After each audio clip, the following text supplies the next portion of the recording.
welcome to Bake Your Way Kitchen. This is a quick baking tip slash recipe. It's not really a recipe, it's more of a method of creating a slab of chocolate.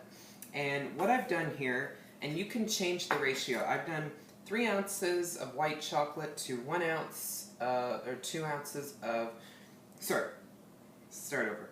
6 ounces of white chocolate to 2 ounces of bittersweet chocolate. Now you could do 6 ounces of bittersweet chocolate, 2 ounces of white chocolate.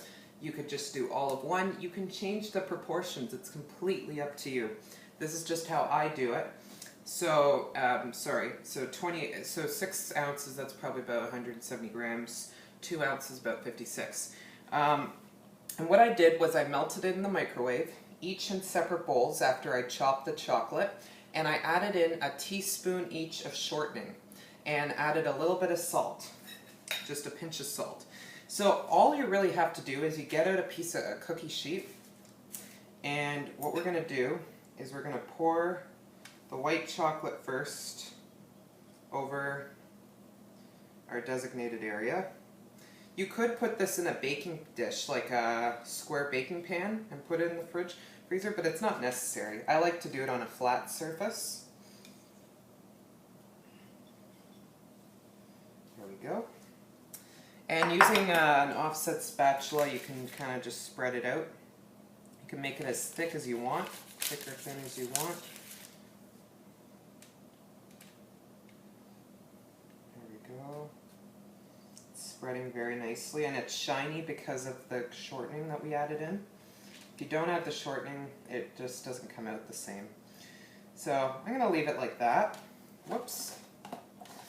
And so now what we do with this chocolate, I'm going to get a fresh spoon here. You basically want to add in dollops the chocolate.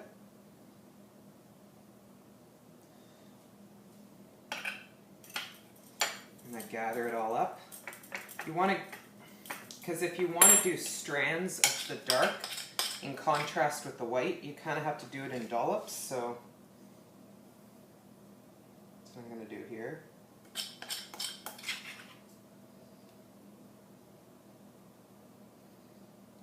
Alright.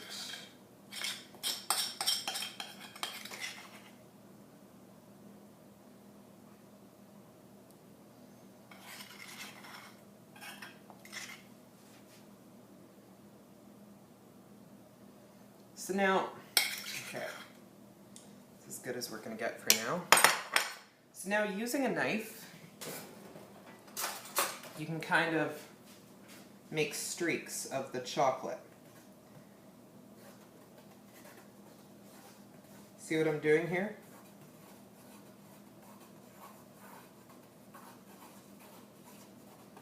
This will create nice streaks of chocolate, of the dark chocolate with the white chocolate. And you can mix it as much as you want. A knife is usually the best way to do this. You can do different patterns if you want. I'm going to stick it to that. That looks beautiful, doesn't it?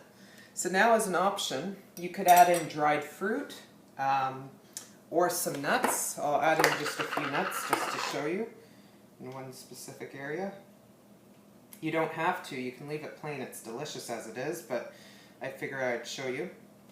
So there we go.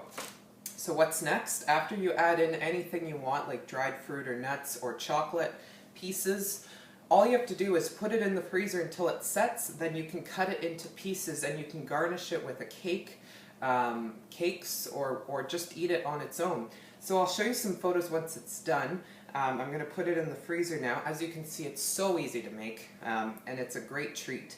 I hope you give this a try. Thanks for watching, and I'll see you in the next video.